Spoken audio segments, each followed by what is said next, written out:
अस्सलाम वालेकुम क्लास। अॼु फर्स्ट पार्ट में असां पढ़ियो पासिस जे बारे में। हाणे असां पढ़ंदासीं रिवर्स इन दोआब्स जे बारे में। ठीकु आहे। रिवर्स सभ खां पहिरियों असां अचूं था पंजाब में। टोटल पाकिस्तान में रिवर्स घणा आहिनि? टोटल पाकिस्तान में त 24 रिवर्स। 24 रिवर्स। ठीकु।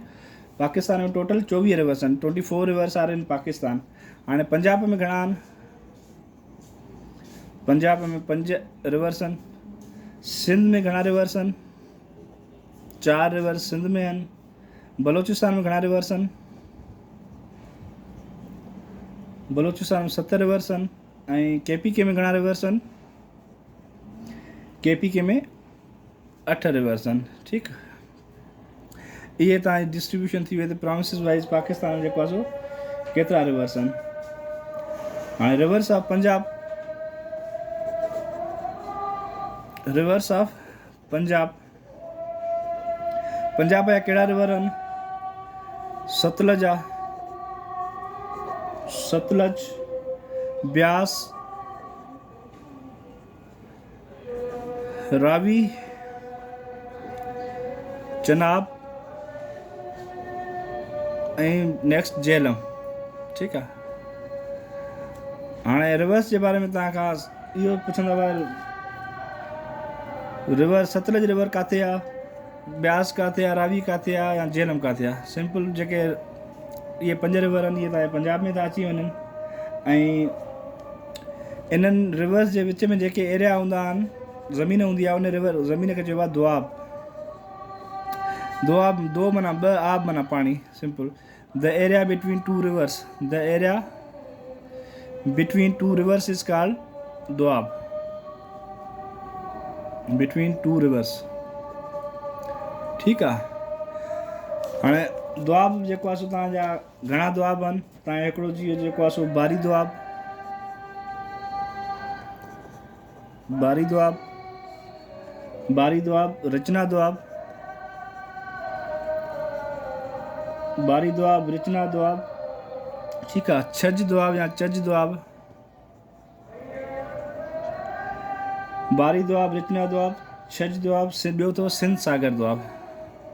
सिंध सागर दोआब। ठीकु आहे।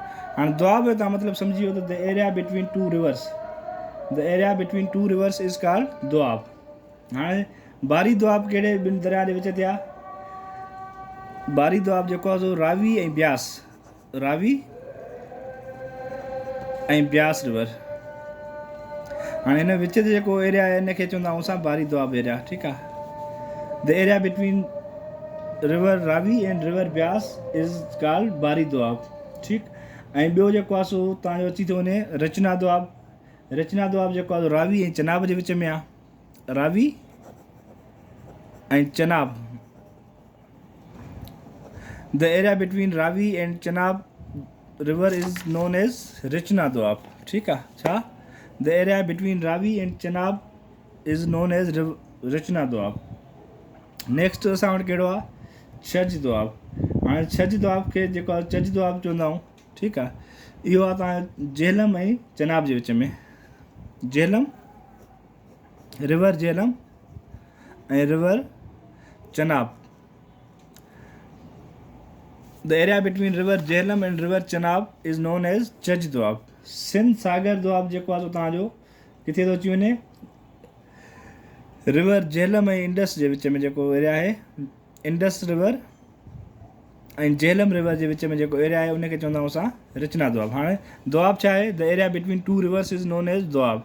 हाणे दोआब वरी पोइ मुख़्तलिफ़ रिवर्स जे विच में, हाणे रिवर्स 5 आहिनि त डेफिनेट उन विच में एरिया हूंदो, उन्हनि दोआबनि जा नाला रखिया अथनि। हिकिड़ो बारी दोआब, रचना दोआब, छज दोआब, बारी दोआब, रचना दोआब, छज दोआब ऐं सिंध सागर दोआब। ठीकु आहे।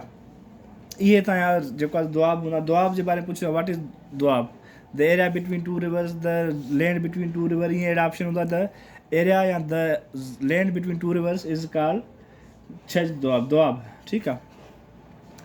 ऐं तव्हां पुछंदव सिंध पंजाब जा जेको आहे सो कहिड़ा रिवर्स आहिनि? 5 ई दरिया जिथे मिलंदा आहिनि उन एरिया खे छा चइबो आहे? पंजनद। पंजनद। अक्सर पंज नद ते सुवाल ईंदो आहे, व्हाट इज़ पंज? पंज पंज माना पंज, नद माना पाणी। जिथे 5 रिवर्स मिलनि, the area where 5 rivers meet is known as Panjnad. ठीकु, हाणे पंज नद जेको आहे किथे आहे? कोट मिठण में अथव। कोट मिठण पंजाब में आहे। उतां खां पोइ सॼनि दरियाहनि जो पाणी जेको आहे सो हिकु इंडस रिवर में अची गॾु थींदो आहे। पोइ इंडस रिवर अॻिते फ्लो करे ईंदो आहे सिंध में, जेको पाणी खणी ईंदो आहे उहो इंडस रिवर खणी ईंदो आहे। हाणे जेको आहे सो सिंध जा कहिड़ा दरिया आहिनि जेके सिंध में फ्लो कनि था? हिकिड़ो तव्हां इंडस रिवर आहे, Indus river, Indus, Lyari river, Lyari river, ठीकु, लियारी रिवर खां पोइ मलीर रिवर, मलीर रिवर, ऐं नेक्स्ट तव्हांजो जेको आहे हब रिवर। ठीकु आहे, Lyari river, Indus river, Malir river ऐं हब रिवर जेके तव्हांजे सिंध जा जेको आहे सो एरिया आहिनि। हाणे सभ खां पहिरियों इहो सुवाल अची सघे थो आहे इंडस जी लेंथ केतिरी आहे? इहो सुवाल MCQ ईंदो अथव। इंडस जी लेंथ जेका आहे 3180 किलोमीटर अथव। 3180 किलोमीटर इंडस जी लेंथ आहे। The length of Indus river is 3180 kilometre. ठीकु आहे, 1980 माइल्स पुछी सघंदा, चई सघंदा 1980 माइल थींदी, 3180 जेको आहे सो इहा तव्हांजी थींदी। ठीकु आहे, इंडस रिवर खे nail river of the Pakistan चवंदा आहिनि। नाइल जेको रिवर नाइल ॿुधो अथव, Nile river of the Pakistan जेको आहे उहो पुछनि त तव्हां छा चवंदो? त उहो तव्हांजो कहिड़ो आहे? इंडस रिवर आहे। हाणे KPK में तव्हांजे कहिड़ा दरिया आहिनि? KPK सिर्फ़ु असां नाला था खणूं तव्हांखे अचनि जेको आहे तव्हां ॿुधाए सघो। हिकिड़ो काबुल रिवर अथव, Kabul river, Swat river, Chitral river, Kunar river, Panjgora river,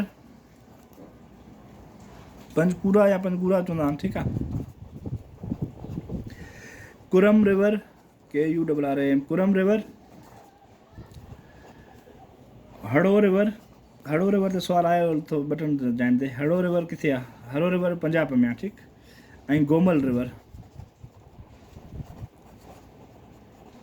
ठीकु, इहे तव्हांजा जेका इंपॉर्टेंट रिवर्स आहिनि जेके पंजाब में आहिनि। कहिड़ा? Kabul river, Swat river, Chitral river, Kunar river, Panjgora river ऐं कुरम हड़ो रिवर। ठीकु, ऐं हाणे बलोचिस्तान में कहिड़ा आहिनि?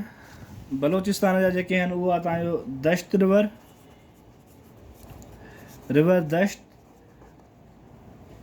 ठीकु आहे, हब रिवर सिंध ऐं बलोचिस्तान ॿिन्ही में आहे। Hub river, Zhob river, Hingol river, Mula river, Bolan river,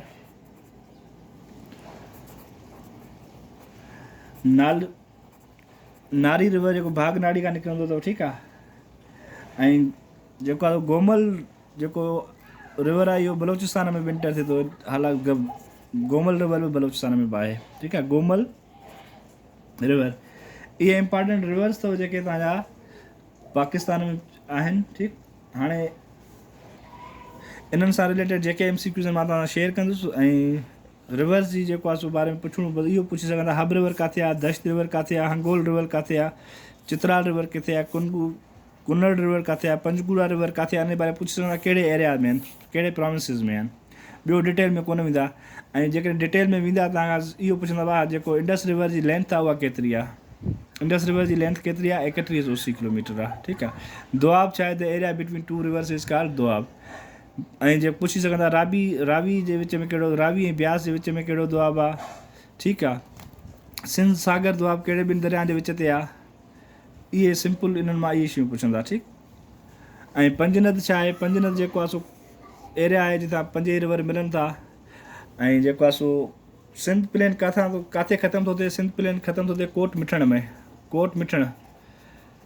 ठीकु आहे, ऐं सिंध इंडस प्लेन स्टार्ट किथां थो थिए? सिंध प्लेन या Indus plain? Indus plain start थो थिए कालाबाग खां, कालाबाग खां स्टार्ट थो थिए ऐं कोट मिठण ते ख़तमु थो थिए अपर इंडस प्लेन। ऐं लोअर इंडस प्लेन किथां? लोअर इंडस प्लेन जेको आहे सो कोट मिठण खां शुरू थो थिए ऐं ठटे में अची ख़तमु थो थिए। इहे ॿ MCQs हिननि मां पुछी सघंदा। अपर इंडस प्लान जी स्टार्टिंग पॉइंट किथे आहे कालाबाग, एंडिंग पॉइंट किथे आहे कोट मिठण, लोअर इंडस प्लान जी स्टार्टिंग पॉइंट जेको आहे कोट मिठण, एंडिंग प्लेस ठटा। इहे तव्हां MCQ निकिरी सघनि था। जोग्राफी बाक़ी तव्हां ने मां कुझु मटीरियल शेयर कंदुसि PDF में, उनखे वधीक ॾिसी वठिजो, डिस्कस करे वठिजो, जेका सम्झ में न अचे ॿुधाइजो, पोइ वरी रिपीटिंग छा कंदासीं, पर टाइम थोरो आहे, कमु छिकियो।